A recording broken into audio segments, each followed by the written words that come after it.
Wir sind hier bei der Firma Bühler in Uzwil am Hauptsitz. Die Firma Bühler ist tätig im Maschinen- und Anlagenbau, global unterwegs in über 140 Ländern. Die IT-Landschaft bei Bühler ist hochstandardisiert. Das heisst, wir sind auf dem ERP R3 global schon unterwegs gewesen und haben dann den Wechsel angeschrieben auf S/4HANA. Um das System umzustellen, hat es zwei wichtige Treiber gegeben. Der erste war, dass wir von den neuesten Innovationen von SAP profitieren können. Und der andere ist die Performance des Systems, die Geschwindigkeit der Datenverarbeitung. Wir brauchen eine mehrdimensionale Sicht auf Zahlen. Und wir sind im alten System auch an unsere Grenzen gekommen. Und das erhoffen wir uns natürlich jetzt auch mit dem neuen System, dass wir die Sicht auf die Zahl besser abbilden können. Und jetzt mit einer Datenbank kommt man natürlich schneller an die Quellen der Zahlen und kann sie schneller extrahieren.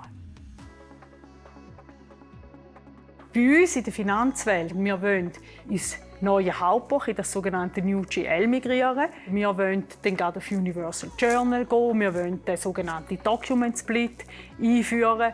Das hat uns alles Swisscom begleitet. Einerseits die Projektleitung von der Änderung der Datenbank und bei uns in die Finanzen zusätzlich auch noch den Wandel in das New GL.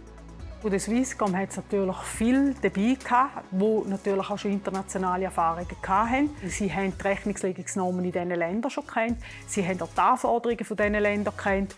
Und somit haben wir miteinander einen zielgerichteten Weg suchen. Und man hat einmal mehr gesehen, wie die Leute zusammenheben. Also mit dem Swisscom Spirit und dem Bühler Spirit haben an diesem Going Live Sonntag maßgeblich dazu beigetragen, dass das erfolgreich über die Bühne gegangen ist und dass wir miteinander den Weg bestreiten können. Die Zusammenarbeit mit der Swisscom war extrem partnerschaftlich. Also wir sind wirklich zusammengewachsen in dieser Zeit. Die guten Zeiten, auch in den anstrengenderen Zeiten, aber immer auf Augenhöhe miteinander aufs Ziel zugearbeitet. Das Projektziel von uns war, um den Upgrade möglichst schnell durchzuziehen, sprich knapp in 1,5 Jahren. Mit dem Ziel, dass wir gerade auf dem neuesten technologischen Stand sind und uns aber dann wieder voll auf die Innovationen konzentrieren können.